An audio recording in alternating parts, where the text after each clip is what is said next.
Hello student, welcome to my channel सर्वन lecturer. आज का ये वीडियो बोर्ड एग्जाम 2023 में जितने भी स्टूडेंट क्लास 10 हिंदी की तैयारी कर रहे हैं, ठीक है, अगर आपको हिंदी में कुछ नहीं आता, ठीक है, अगर आपने अभी तक हिंदी में कुछ भी नहीं पढ़ा है, अभी तक कोई भी तैयारी नहीं हुआ है, तो आज का ये वीडियो सबसे ज्यादा इंपॉर्टेंट है। हिंदी में पास होने का मैं आप लोगों को एक बेहतरीन ट्रिक बताऊंगा, एक ऐसी ट्रिक जिससे आप लोग हिंदी में बहुत ही अच्छा मार्क्स ला सकते हो। ठीक है, अगर आपको हिंदी में कुछ नहीं आता और आपने अभी तक कुछ नहीं पढ़ा है, तो आज का ये ट्रिक आप लोग जरूर लगाना बोर्ड एग्जाम में, आप लोग बहुत आसानी से अच्छे मार्क्स ला सकते हो। ठीक है, अगर आप अभी तक कुछ भी नहीं पढ़े, हिंदी में आपने कुछ भी नहीं पढ़ा है, ठीक है, आपको कुछ नहीं आता, ठीक है, तो आप लोग भी पास हो जाएंगे। ठीक है, अगर आपको कुछ नहीं आता, मैं आपको बता दूं, आप भी 80% या फिर 75% मार्क्स ला सकते हो। ठीक है, अगर आप ये ट्रिक लगाओगे 80% मार्क्स आपका हिंदी में बहुत आसानी से आ जाएगा।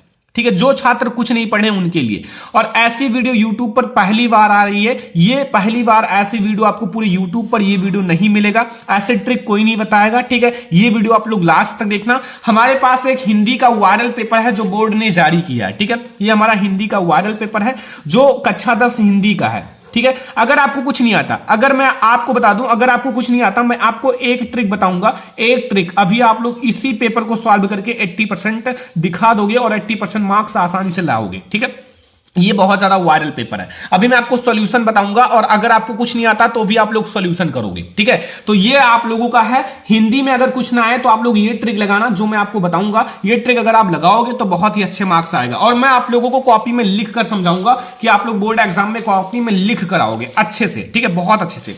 तो सबसे पहले ये हमारा एक वायरल पेपर है और सभी बच्चों को पता है। ठीक है, सारे स्टूडेंट को ये पता होगा। ठीक है, सारे स्टूडेंट को पता है कि अब की बार आपका 20 नंबर का ऑब्जेक्टिव क्वेश्चन आएगा। क्या आएगा? 20 मार्क्स का ऑब्जेक्टिव क्वेश्चन। अब ये ऑब्जेक्टिव क्वेश्चन आपको कैसे सॉल्व करना है, अगर आपको कुछ नहीं आता तो कैसे सॉल्व करना है। आपके पास वहां OMR सीट में ऑप्शन नंबर ए रहेगा, ऑप्शन नंबर बी रहेगा, ऑप्शन नंबर सी रहेगा और ऑप्शन नंबर डी रहेगा। ठीक है, और आपको उसको गोला को काला करना पड़ेगा पूरी तरह से ब्लैक पेन से। ठीक है, तो आप लोगों को कैसे अपना सही आंसर देना है, अभी देखो ध्यान से समझना। जो बच्चे को, ठीक है, हिंदी में कुछ नहीं आता, मतलब उन्हें कुछ भी नहीं आता, तो एक बात याद रखना, अगर आपको कुछ नहीं आता, ऑब्जेक्टिव क्वेश्चंस को आपको बाद में करना है। ऑब्जेक्टिव क्वेश्चन को बाद में करना है, ध्यान से समझो। सबसे पहले आपको लिखने वाला प्रश्न करना है। ठीक है, अपना टाइम नहीं वेस्ट करना है। आप लोग ऑब्जेक्टिव क्वेश्चन जो 20 नंबर का आएगा वो बाद में करना। और मैं आप लोगों को बता दूं, मैं आप लोगों को अभी ऑब्जेक्टिव क्वेश्चन का एक ऐसा ट्रिक बताऊंगा, एक ऐसा ट्रिक लास्ट में। ठीक है, अभी मैं आपको पहले बताऊंगा कि आप कैसे 80% मार्क्स ला सकते हो। ठीक है, फिर मैं आप लोगों को ऑब्जेक्टिव भी बताऊंगा, एक ऐसी ट्रिक। अगर आप वो ट्रिक लगाओगे ना, आपको ऑब्जेक्टिव कुछ नहीं आता तो भी आप 20 में से आप 18 नंबर आसानी से ला सकते हो। 20 में से 18 नंबर, ठीक है, बहुत ही आसानी से ला सकते हो। अभी मैं लास्ट में बताऊंगा, वो आप लोग तुक्का लगाकर इतना नंबर ला सकते हो, क्योंकि ये ट्रिक बहुत ही ज्यादा इंपॉर्टेंट है। तो अगर आपको हिंदी में कुछ नहीं आता तो सबसे पहले आपको ऑब्जेक्टिव को छोड़कर चलना है, आपको बाद में ऑब्जेक्टिव पर फोकस करना है। सबसे पहले आप लोगों को खंड बा स्टार्ट करना है। ठीक है, सबसे पहले आप लोगों को जो 50 नंबर का खंड बा आएगा, वर्णनात्मक प्रश्न, जो लिखने वाला प्रश्न है, और ऑब्जेक्टिव का अभी मैं एक ट्रिक बताऊंगा, आप लोग वही ट्रिक लगा देना, आपका पूरा ऑब्जेक्टिव खत्म हो जाएगा। ठीक है, सबसे पहले आपको यह करना है क्योंकि आपके ज्यादा मार्क्स के आते हैं, और अगर आपने ज्यादा वाला मार्क्स कर लिया तो कुछ भी नहीं। अभी मैं आपको ऐसा ट्रिक बताऊंगा, देखो ये आपका 6 नंबर का आता है, मतलब 6 नंबर का आपका गद्यांश आएगा। निम्नलिखित गद्यांश पर आधारित 3 आपको प्रश्नों का उत्तर देना है। सबसे पहले इसको करना है। ठीक है, आपने कुछ भी नहीं पढ़ा, अब इसका आंसर कैसे दोगे आप लोगों को मैं बताता हूं। देखो, सबसे पहले आपको इसको 2 बार पढ़ना है, ध्यान से समझना, 2 बार आपको पढ़ना है ध्यान से। ठीक है, लिखा हुआ, यह कोई बात नहीं कि एक ही स्वभाव और रुचि के लोगों में मित्रता हो सकती है। समाज और विभिन्नता देखकर लोग एक दूसरे की ओर आकर्षित होते हैं। जो गुण हम में नहीं है, हम चाहते हैं कि कोई ऐसा मित्र मिले जिसमें वो गुण हो। चिंताशील मनुष्य प्रफुल्लित चित्त का साथ ढूंढता है, निर्बल बलि का और धीर उत्साही का। उच्च आकांक्षा वाला चंद्रगुप्त युक्ति और उपाय के लिए चाणक्य मुंह का ताकता था। नीतिव्रत अकबर मन बहलाने के लिए बीरबल की ओर देखता था। अब आपको ये कुछ नहीं आता तो आप ये 6 नंबर कैसे लाओगे, देखो ध्यान से। आपको सबसे पहले पहला प्रश्न पूछेगा, उपयुक्त गद्यांश का संदर्भ लिखो। ठीक है, संदर्भ लिखना है। अब अगर आपको कहीं भी मित्रता मिल जाए, ठीक है, मित्रता, ध्यान से समझना, मैं आपको ट्रिक बता रहा हूं। मित्र मिल जाए या फिर संगति मिल जाए, ठीक है, संगति मिल जाए या फिर मित्रता मिल जाए, ध्यान से समझना अभी। और ये सबसे ज्यादा इंपॉर्टेंट चैप्टर है क्लास 10 का।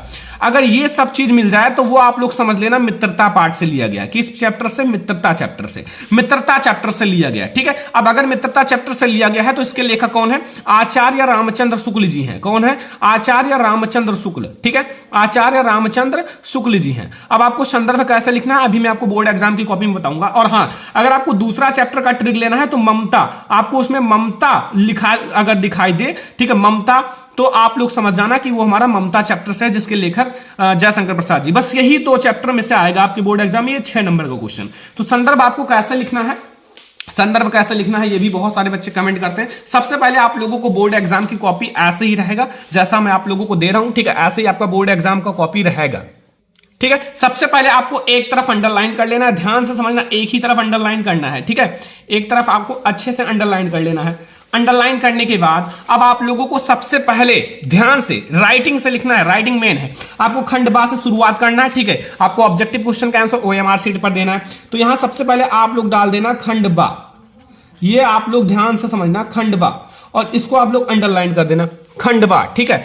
अब आप लोगों को फिर कौन सा आंसर देना है, फिर हमें ये कौन सा प्रश्नोत्तर संख्या है, प्रश्नोत्तर संख्या फर्स्ट है, खंडबा का प्रश्नोत्तर संख्या फर्स्ट।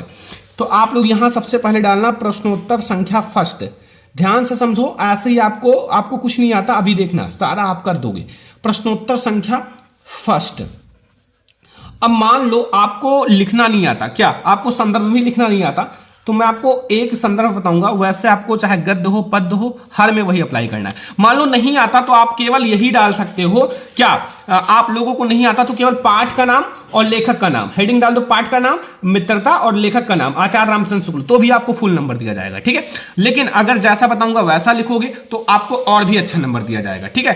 तो यहां आपका ये किस चैप्टर से है, ये मित्रता है ना, तो मित्रता चैप्टर से इसके लेखक कौन है? आचार्य रामचंद्र शुक्ल जी हैं। तो सबसे पहले आप लोग यहां हेडिंग डाल देना संदर्भ, ठीक है, संदर्भ हेडिंग डाल देना, संदर्भ हेडिंग डाल देना बच्चों। अब आपको ये तो पता चल गया किस चैप्टर से लिया गया है, इसके लेखक कौन है, इतना अगर पता चल गया तो आप लोग संदर्भ कैसे लिखोगे मैं आप लोगों को बता देता हूं। तो स्टूडेंट आपको संदर्भ ऐसे लिखना है, ठीक है। मैं आप लोगों को शॉर्ट में समझा रहा हूं, ठीक है, क्योंकि आपको मैं पूरा पेपर सॉल्व करके दिखाऊंगा अगर आपको कुछ नहीं आता तो। ये संदर्भ, आपको संदर्भ हेडिंग डालना है, और प्रस्तुत गद्यावतरण आचार्य रामचंद्र शुक्ल द्वारा लिखित हमारी पाठ्यपुस्तक हिंदी के गद्यखंड में संकलित मित्रता नामक पाठ से लिया गया, ठीक है। अगर आपका मित्रता पाठ से है तो ये कर देना। यही संदर्भ आप गद्य के लिए पद्य के लिए दोनों में अप्लाई कर सकते हो, दो दो आपका 4 नंबर फिक्स कर देगा संदर्भ, ठीक है। यही संदर्भ देखो, जैसे प्रस्तुत गद्यावतरण की जगह प्रस्तुत पद्य लिख देना, ठीक है। प्रस्तुत काव्यखंड हमारी, या फिर प्रस्तुत काव्यखंड सूरदास द्वारा, ठीक है, रचित एवं हमारी पाठ्यपुस्तक हिंदी के पद्य खंड में संकलित पद नामक पाठ से लिया गया है। बस मतलब आपको केवल चैप्टर का नाम और यहां पाठ का नाम बदलना है, ठीक है। जैसे आपका पाठ का नाम और यहां लेखक का नाम बदलना है, यही संदर्भ आप लिख देना, आपको पूरा नंबर मिलेगा। और सबसे ज्यादा मेन पॉइंट है ये हेडिंग, आपका ये जो है ना, ये हाईलाइट हो, नाम और यहां आपका जो पाठ का नाम हो, लेखक, इसको ब्लैक से लिखना है, ठीक है। फिर आपको 2 नंबर मिल जाएगा। अब आपको पाठ का नाम और लेखक का नाम पता है तो ऐसे आप लिख सकते हो, या फिर अगर आप ऐसे, ये ट्रिक आप अप्लाई करना है, 2 लाइन आप याद कर लेना, गद्य पद्य संस्कृत हर में ये काम आएगा, ठीक है। तो आपको कुछ नहीं आता, ये संदर्भ ऐसे लिख सकते हो, इसमें ट्रिक है, मित्रता से आप पहचान सकते हो। रेखांकित अंश की व्याख्या, रेखांकित अंश की व्याख्या आपको यहां से यहां तक करना है, ठीक है, यहां से यहां तक। अब देखो सबसे ज्यादा इंपॉर्टेंट बात, अगर आपको मित्रता पाठ से आएगा तो ये सब ट्रिक रहेगा, और मित्रता पाठ से रहना, रेखांकित अंश की व्याख्या में मित्र के बारे में जो भी जानते हो ना, थोड़ी सी अच्छी बातें वो लिख देना। जैसे यह कोई बात नहीं कि एक ही स्वभाव में, रुचि में लोगों में मित्रता हो सकती है, समाज में विभिन्नता देखकर लोग एक दूसरे को आकर्षित हो जाते हैं, ठीक है। तो मित्रता की अच्छाइयों को लिख देना, ये चीज पहले उतार देना कि यह कोई बात नहीं, तो आप ऐसे अपने तरफ से थोड़ा, यह कोई बात नहीं कि एक ही स्वभाव में मित्रता होती है, अलग अलग लोगों में भी मित्रता हो जाती है, ऐसा करके आप बना के लिख देना। फिर आप मित्रता के बारे में थोड़ी सी अच्छी चीजें लिख देना, जैसे अगर अच्छा मित्र हो तो हमारा जीवन अच्छा हो जाता है, हमें अच्छे अच्छे विचार को देते हैं, अगर बुरा मित्र हो तो हमें कुसंगित यानी कि हमें बेकार कर देते हैं, ऐसा करके आप लिख देना। एक भी नंबर एग्जाम में नहीं काटेगा, ठीक है। आपको 6 नंबर में 5 नंबर जरूर देगा, अगर आपको कुछ नहीं आता तो भी इतना ला सकते हो। तो आप देखो, मित्रता से आप संदर्भ लिख सकते हो, रेखांकित अंश की व्याख्या में आप मित्र के बारे में जो भी जानते हो लिख देना। फिर आपको ये आपका कंप्लीट हो गया ना। एक क्वेश्चन रहेगा इसी गद्यांश से रहेगा, तो गद्यांश से इसी से रहेगा, ठीक है। एक आपका क्वेश्चन रहेगा, इसमें देखो, ये लेखक के अनुसार समाज में विभिन्नता देखकर लोग एक दूसरे को आकर्षित क्यों हो जाते हैं। जहां भी आपको दिखे आकर्षित होना एक दूसरे की ओर, वही उठा के यहां लिख देना, छाप देना, ठीक है। जहां भी आपको पूरे गद्यांश में ये दो लाइन दिखे कि एक दूसरे को आकर्षित होना, बस वहां जहां आपका पैराग्राफ लगा हो वहां से उठाकर पूरा लिख देना, ठीक है, जहां तक ये आकर्षित होना। बस आपका ये 6 नंबर में 5 नंबर एग्जामिनर आपको देकर ही रहेगा। देखो कितना अच्छा ट्रिक है इसमें। आप देखो इसमें हमारा ये तो अथवा है, आप इसको कर सकते हो या फिर उसको कर सकते हो, ठीक है। ये मैंने बता रखा था, पिताजी, ममता, ये सब आ जाए ना तो आप लोग समझ जाना, ब्राह्मण तो आप लोग समझ जाना कि वो ममता चैप्टर से लिया गया, ठीक है। बस आपका ये गद्यांश कंप्लीट हो गया। देखो पद्यांश, अब पद्यांश के लिए क्या करना है, देखो संदर्भ तो यही लिखना है पद्यांश में भी, ठीक है, संदर्भ आपका यही रहेगा, ठीक है। और हाँ, रेड पेन का यूज बोर्ड एग्जाम में बिल्कुल भी मत करना। तो यहां आपका केवल आप चैप्टर का नाम, पाठ का नाम और गद्य की जगह पद्य कर देना, फिर आपका वही हो जाएगा। देखो आप लोगों को यहां क्या करना, 3 क्वेश्चन दिए रहेंगे। पहला, चरण कमल बंदो हरिराई, जाकी कृपा पंगुकुल लंगे, अंधे को सब कुछ दर्जाई, बहरू सुने गूंगी पुण्य बोले, रंग चले सिर छत्र राई, ठीक है। उपयुक्त पद्यांश का संदर्भ लिखो। देखो इसमें ध्यान से देखो, सूरदास आ गया ना, ट्रिक देखो, ट्रिक मैं आपको बता रहा हूं, ठीक है। सूरदास आ गया, सूरदास इसके कौन है, रचयिता है, ठीक है। पाठ का नाम क्या है, पद है, क्या है, पद है, हो गया, 2 नंबर फिक्स हो गया ना संदर्भ का। यही ट्रिक लगाना, यही इसी पर लिख देना, ठीक है। गद्य की जगह पद्य कर देना, पाठ का नाम, लेखक का नाम बदल देना, बस हो गया आपका संदर्भ का 2 नंबर फिक्स। रेखांकित अंश की व्याख्या, देखो यहां से यहां तक रेखांकित अंश की है ना, ठीक है। यहां लिखा बहिरे सुने गूंगे पुन बोले, बहिरा का मतलब होता है बहिर, सुनना का मतलब है सुना सुनना, ठीक है। तो इनकी देखो, इनकी कृपा से बहिरा सुनने लगता है, गूंगी गूंगा पुनः बोलने लगता है और दलिद्र छत्र को धारण कर लेता है, ठीक है। ये इसका जो इसको पढ़ो, पर अंडरलाइन वाला इसको पढ़ो, जो भी मन में आए लिख देना, ठीक है, क्योंकि ये आपको समझ में आ जाएगा। देखो इसमें वैसे भी स्पष्ट है, बहिरो सुने गूंगी पुण्य बोले, तो फिर क्या दिक्कत है, अब लिख देना, हो गया आपका। तो ये भी हो गया। उपयुक्त पंक्ति में कौन सा अलंकार है, अलंकार, ठीक है। अब अलंकार इसमें कौन है बच्चों, अलंकार आप लोग जो भी आपके मन में आए लिख देना, क्योंकि ये आपका कटेगा नहीं। अगर ये दोनों आपने सही किया तो आपको एग्जामिनर ये भी आपको दे देगा नंबर, ठीक है। 5 नंबर आपका ये फिक्स हो जाएगा। मैं आपको बता रहा हूं, ये ट्रिक याद रखना, ठीक है। सूरदास आए तो सूरदास पाठ से, ये ट्रिक आप लोग याद रखना। तो ये हमारा पद्य हो गया। तो अब हम लोग देखेंगे अगला, जो आपको और भी चीजें जो है। देखो बच्चों आप ध्यान से समझना, यहां हमारा आता है 5 नंबर का संस्कृत का गद्यांश पद्यांश, ठीक है। संस्कृत का गद्यांश जो कि आप लोगों का सबसे ज्यादा इंपॉर्टेंट है, कौन सा, वाराणसी चैप्टर। वाराणसी चैप्टर सबसे ज्यादा इंपॉर्टेंट है, ये हमारा वाराणसी चैप्टर से लिया गया ना। ऐसा नगरी भारतीय संस्कृति, देख लो आप लोगों को मैं सारा ट्रिक बता रहा हूं, इससे बाहर अगर आप इससे बाहर कुछ नहीं आएगा, ध्यान रखना। ये हमारा वाराणसी चैप्टर से लिया गया, ठीक है, वाराणसी चैप्टर से। अब वाराणसी चैप्टर का हिंदी आपको आता है या नहीं आता है, कोई दिक्कत नहीं, ठीक है। सबसे पहले आप वाराणसी चैप्टर का नाम लिख देना संदर्भ में, फिर ऐसा नगरी, आप इसी चीज को थोड़ा अपनी भाषा में लिख देना। जैसे ऐसा नगरी का मतलब ऐसा नगरी भारतीय संस्कृति की भाषा का केंद्र स्थल है, ठीक है। ऐसे ही आप बनाकर लिख देना। वाराणसी चैप्टर में जो भी पढ़ा है, जो भी आपको याद आए ना, वो लिख देना, ठीक है। आपको व्याख्या में वो लिख देना है, फिर आपको मिल जाएगा पूरा नंबर। तो ये आप लोग ध्यान रखना संस्कृत में। अब आप लोग सबसे ज्यादा इंपॉर्टेंट है, ये पद्यांश में भी आप यही चीज, सर्वे भवन सुखना, सर्वे संतो निरामया, ये दोनों इंपॉर्टेंट है। यही दोनों बोर्ड एग्जाम में आएगा भी, ये आपका वायरल पेपर है। अब बोर्ड एग्जाम में आपको जीवन परिचय कैसे लिखना है, आपको नहीं आता तो आप जीवन परिचय कैसे लिखोगे, आओ मैं आपको बताता हूं। आपके बोर्ड एग्जाम में प्रश्नोत्तर संख्या 6 और 7, ये आपका 5 यानी कि 5 + 5 10 नंबर आपका फिक्स होने वाला है 1 मिनट में। देखो ध्यान से क्या करना है। सबसे पहले आपको बोर्ड एग्जाम की कॉपी दी जाएगी और आप लोगों को क्या करना है, सबसे पहले ऊपर डालना है प्रश्नोत्तर संख्या, हमारा 6 है, प्रश्नोत्तर संख्या 6 का बोर्ड एग्जाम की कॉपी में आप सबसे पहले डाल देना। ध्यान से समझना, ऐसे ही आपको करना है। प्रश्नोत्तर संख्या 6 का हमारा का है, ठीक है। प्रश्नोत्तर संख्या हमारा 6 का है और इसको स्केल की सहायता से अंडरलाइन करना। मैं आपको जल्दी जल्दी बता रहा हूं ताकि आप लोगों का पूरा मैं समझा सकूं, ठीक है। अब आप लोगों को कौन सा लिखना है, मान लो आप ये ध्यान रखना कि ये और ये बोर्ड एग्जाम में 100% मैं गारंटी दे रहा हूं कि आएगा। अब देखो कोई भी आपको जीवन परिचय लिखना है, ध्यान से समझो। जीवन परिचय मैं बता रहा हूं जयशंकर प्रसाद जी का, ये आपका 5 नंबर फिक्स हो जाएगा तुरंत। जयशंकर प्रसाद, आपको कुछ नहीं आता, चलो मैं आपको बताता हूं कैसे करना है, जो बच्चे कुछ नहीं जानते। यहां आप लोग हेडिंग डाल देना जीवन परिचय,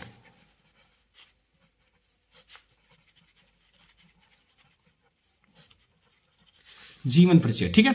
इसको भी आप लोग अंडरलाइन कर लेना। देखो बच्चों, जीवन परिचय की सबसे मेन बात क्या है, सबसे मेन बात जयशंकर प्रसाद जी का आपको लिखना है। सबसे मेन बात, इनका जन्म कब हुआ, ठीक है। जन्म आप लोगों का 1889 ईस्वी में हुआ, जो कि ध्यान से समझो, मैं आपको अभी मेन पॉइंट बता रहा हूं, ठीक है, जीवन परिचय का। और यहां फिर मृत्यु, जन्म और पिता का नाम, ये सब याद हो या ना याद हो, मृत्यु याद रखना। ये 2 चीज आप लोग याद रखना। जैसे जयशंकर प्रसाद जी की मृत्यु कब हुई आप लोगों को पता होगा, 1937 में। अगर ये 2 पॉइंट आपको याद है ना जीवन परिचय का, तो आपका 5 नंबर का है, 4.5 नंबर कहीं नहीं जाएगा। कैसे? आप सबसे पहले लिखो जयशंकर प्रसाद जी का जन्म 1889 ईस्वी में हुआ था, ठीक है। ऐसे आप लोग इतना लिख दिए। फिर आप लोगों को क्या करना है, इनकी प्रारंभिक शिक्षा, ठीक है, इनकी प्रारंभिक शिक्षा मतलब घर से ही हुई, ऐसा लिख दो बनाकर। उनकी प्रारंभिक शिक्षा घर से ही हुई, ठीक है। बाद में इन्होंने क्या किया, बाद में इन्होंने और भी शिक्षा ग्रहण किया, ठीक है। सारे लेखक में यही है, सारे लेखक में घर से ही प्रारंभिक शिक्षा हुई। और हर एक लेखक का एक जो कॉमन पॉइंट है वो है कि इन्हें वेद पुराण, ध्यान से समझना, वेद पुराण, हिंदी उर्दू, ठीक है, हिंदी उर्दू और फारसी आदि भाषाओं का गहन अध्ययन था। ये 3 से 4 लाइन आप बना देना, ठीक है, कि इन्हें हिंदी उर्दू फारसी आदि भाषाओं का बहुत ही अच्छे से अध्ययन करते थे, गहन अध्ययन था। ये घर से ही इन सारी भाषाओं का अध्ययन किया। ये सारा हर एक लेखक में आपका मेन पॉइंट है। कभी में भी आप ये डाल सकते हो, ठीक है, कभी में भी। बस ऐसे आप लिख देना, लास्ट में आप लिख देना बस छोटा सा, इनकी मृत्यु कब हुई, 1937 में। और ये ऐसे लिख देना, जयशंकर प्रसाद जी छायावादियों के प्रवर्तक माने जाते हैं और इनकी मृत्यु 1937 में हुई। बस आप 2-4 रचनाएं लिख देना, बस आपका ये जो है आपका बिल्कुल फिक्स हो जाएगा, फिक्स हो गया, कोई दिक्कत नहीं, ठीक है। बस अब ऐसे आप लोग कभी कभी लिख देना, कभी कभी जैसे आपका किसी का भी लिख देना, केवल जन्म और मृत्यु याद कर लो अच्छे से। बीच में आप अच्छे से कुछ भी लिख सकते हो, बीच में कोई दिक्कत नहीं। जो छात्र कुछ नहीं जानते उनके लिए ट्रिक बहुत अच्छा है। तो ये हमारा हो गया बच्चों। अब आप लोगों को मैं बता दूं, आप लोगों का ये हो गया पूरा, आप लोगों का कहां तक, आप लोगों का पूरा जीवन परिचय, ठीक है। जीवन परिचय आप लोगों को कैसे लिखना है। अब आप लोगों का बोर्ड एग्जाम में आता है बच्चों ये एक लाइन का, देखो ध्यान से समझना। ये देखो आपका एक तो श्लोक आप याद कर लेना, श्लोक तो सारे बच्चे याद किए होंगे। देखो अब आप लोगों को भारतीय संस्कृति में मूलम पुरा राजा काशी चंद्रशेखर का वीरा केन पूजते, वीरा वीरन पूजते, ये आपका 2 नंबर का है, 2 नंबर फिक्स हो गया। बस 10 ऐसा याद कर लो जो बोर्ड एग्जाम के लिए इंपॉर्टेंट है बस। ये निबंध आपका 9 नंबर का है। ये बच्चों आपका निबंध, देखो निबंध आप लोगों को कम से कम 2 से 3 पेज लिखना होगा, लिमिट में लिखना है। ऐसा नहीं कि आपको आता है तो बना बना कर लिखना, नहीं आता बना बना कर लिखना। मुझे भी निबंध नहीं आता था तो फिर मैंने बना बना कर लिखा था, फिर भी मेरा 88 नंबर था हिंदी में, ठीक है। ध्यान रखना, हिंदी में निबंध याद ना करो, बना बना कर लिखो। मेन हेडिंग याद कर लो, हेडिंग थोड़ा सा, और नहीं आता तो भी आप बना कर लिख दो, पेज भर दो, बस आपको नंबर मिल जाएगा, ठीक है। ये हमारा हो गया बच्चों। ऐसे ही आपको कुछ नहीं आता, आप 80% मार्क्स बहुत ही आसानी से ला सकते हो। अब ऑब्जेक्टिव क्वेश्चन कैसे सॉल्व करना है मैं आपको बताता हूं। देखो बच्चों, ऑब्जेक्टिव क्वेश्चंस आपको सॉल्व करने के लिए सबसे ज्यादा इंपॉर्टेंट जो हमारा पॉइंट है वो समझो। आपका 20 मार्क्स का ऑब्जेक्टिव रहेगा, ठीक है। आपके बुक में जितने भी लेखक हैं और कवि हैं उन्हीं से रिलेटेड रहेगा। जैसे जयशंकर प्रसाद जी की कौन सी रचना है, चंद्रगुप्त, स्कंदगुप्त, इस टाइप से। ऑप्शन ए रहेगा, बी रहेगा, सी रहेगा, डी रहेगा। आपके बुक में जितने भी है, जैसे आचार्य रामचंद्र शुक्ल हैं, जयशंकर प्रसाद जी हैं, उन्हीं से रिलेटेड, सूरदास, तुलसीदास, उन्हीं से रिलेटेड आपका रहेगा, ठीक है।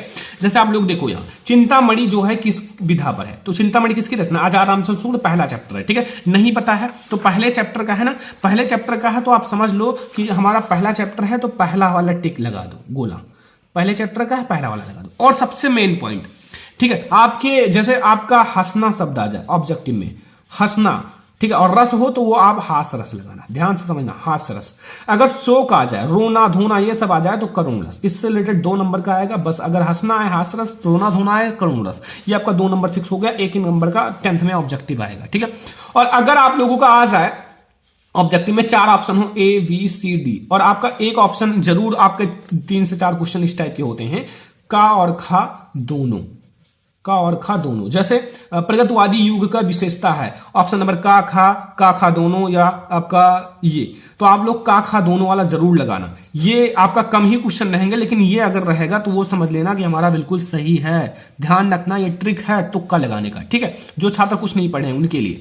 और अगर आप लोगों का एक बात और है, इनमें से सभी आ जाए, इनमें से सभी, तो फिर ये ध्यान रखना कि इनमें से सभी वाला सही होगा, ठीक है। ये है आप लोगों का ट्रिक, ठीक है। जिसको कुछ नहीं आता ये ट्रिक लगा देना यार, हिंदी में 80% कहीं नहीं गया, ठीक है। और हाँ, अगर आपके ऑप्शन ए है, बी है, सी है, डी है, तो आप अगर कुछ नहीं आता तो ए लगाना, फिर अगले में सी लगाना, फिर ऐसे करके, ठीक है, फिर अगले में बी लगाना। अगर नहीं आता तो ऐसे आप तुक्का लगाना, ठीक है। और हाँ, अगर आपका मन मानो जन जानो मनहु जनहु ये सब आ जाए तो उत्प्रेक्षा अलंकार होगा, तो वो आप लोगों का ट्रिक है, उत्प्रेक्षा अलंकार का। मन मानो जन जानो ये सब आ जाए तो ऐसे करके आप 20 नंबर में आप 18 नंबर फिक्स कर सकते हो।